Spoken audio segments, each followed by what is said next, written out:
Hello les explorateurs et bienvenue dans la nation du e-commerce. Je me prénomme Nicolas Chevalier et suis explorateur en chef d'e-commerce nation. Dans ce podcast, je vous emmène dans les coulisses du e-commerce en France. Comme chaque mercredi, vous découvrirez des retours d'expériences exclusifs, des histoires inspirantes et des personnalités hautes en couleurs. J'espère que vous êtes confortablement installés pour ce voyage au cœur de la nation du e-commerce.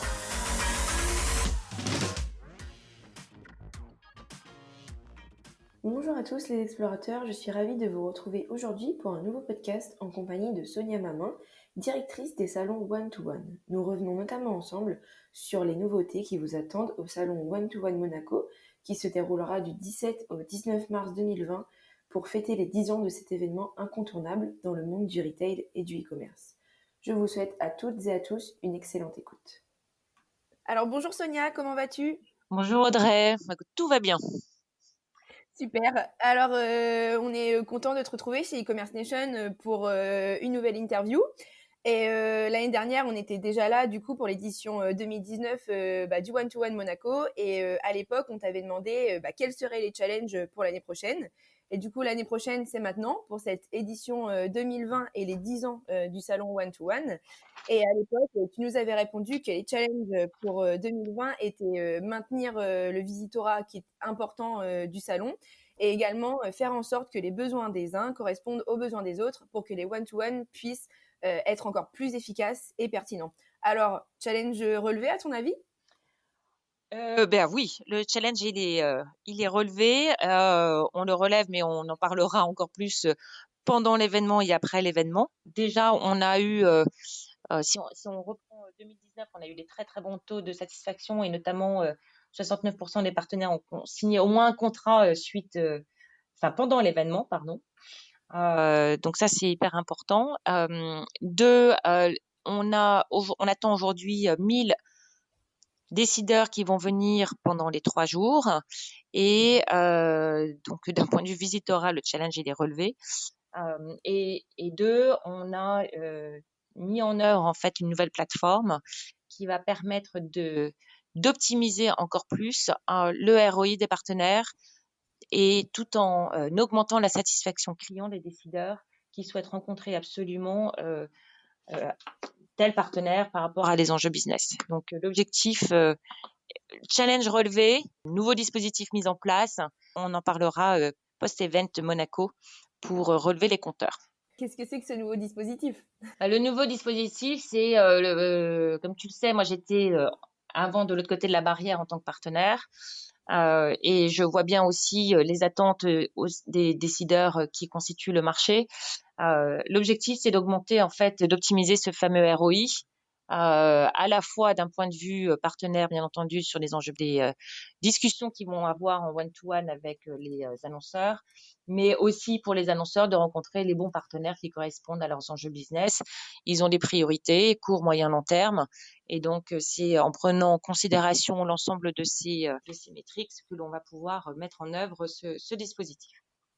D'accord, très bien. Et du coup, en dehors de ce nouveau dispositif, quelles vont être les nouveautés pour ce One-to-One Monaco 2020 qui sera donc les 10 ans du salon ?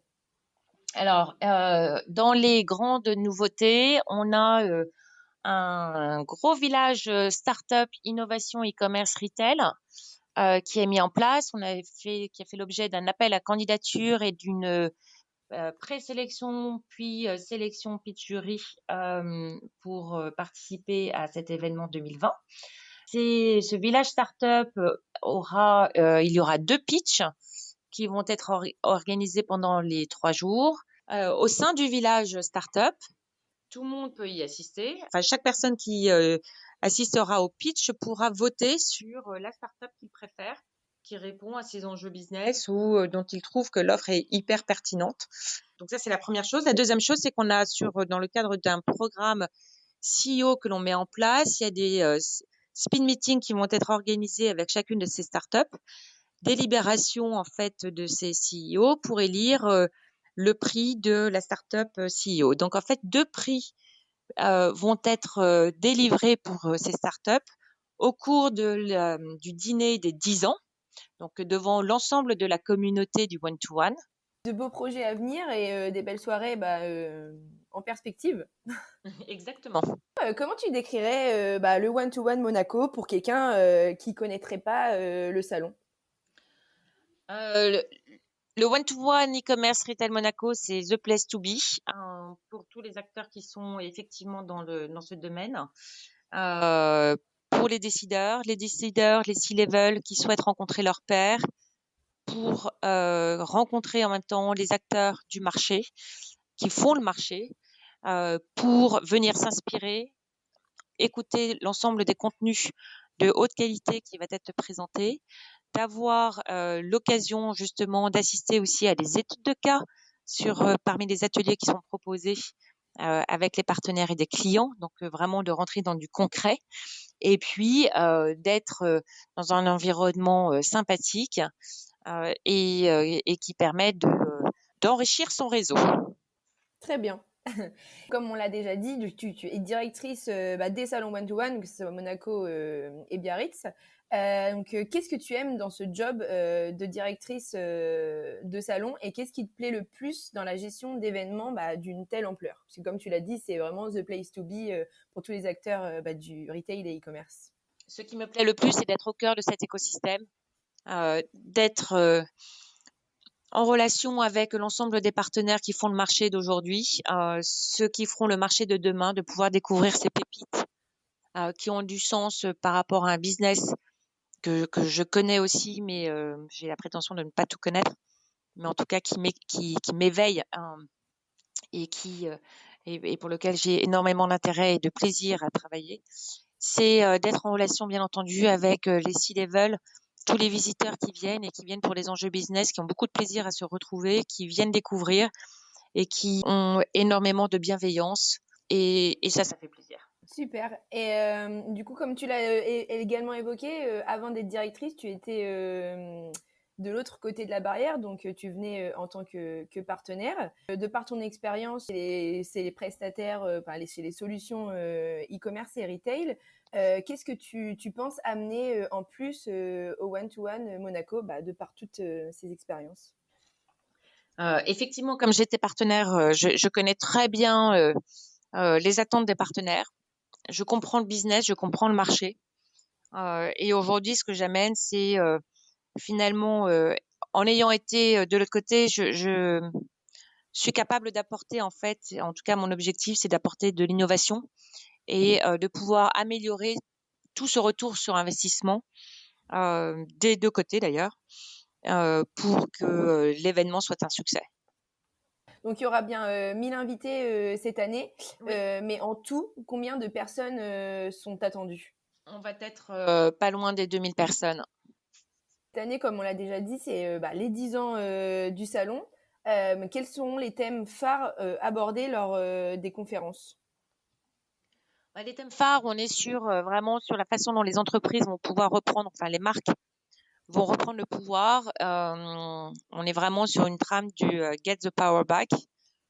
L'idée étant que il nous faut un commerce durable et responsable. Il y a un vrai besoin de transparence aussi vis-à-vis des consommateurs exigeants, qui a besoin, qui est impatient également. L'idée, c'est que aujourd'hui, les technologies sont à disposition des marques pour pouvoir reprendre le pouvoir et reprendre la main sur une relation plus saine, j'allais dire, avec leurs consommateurs.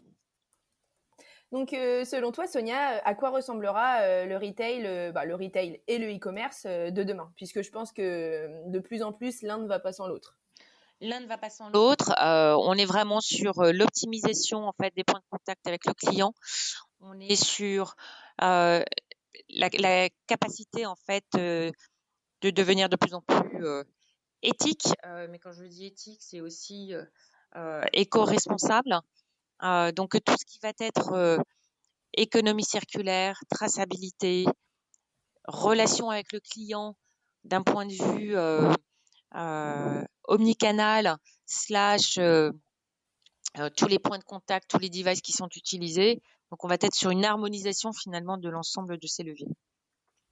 Ok. Donc, traçabilité, omnicanalité, personnalisation client, économie circulaire, Oui. si je résume bien. Exactement. Super. Est-ce que tu as un mot à ajouter sur tout ce qu'on vient de se dire, quelque chose qu'on n'aurait pas dit et que tout le monde devrait savoir à propos du One-to-One Monaco qui se profile mi-mars? Eh bien, surtout, venez, c'est dans quelques semaines. On a hâte de vous retrouver pour toutes les surprises qu'on vous réserve pendant ces 3 jours. Je vous invite tous à aller à Monaco déjà dans ce cadre splendide et puis pour rencontrer vos pairs, faire du business et puis apprendre plein de choses intéressantes sur les tendances du retail et du e-commerce. Merci Audrey. Merci à toi Sonia. À bientôt. À bientôt.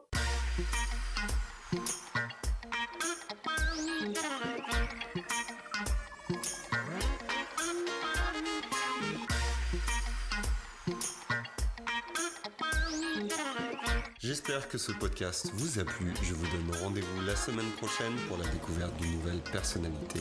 N'hésitez pas à vous abonner au podcast des explorateurs du e-commerce sur votre plateforme préférée et à partager sur les réseaux si vous avez apprécié cet épisode.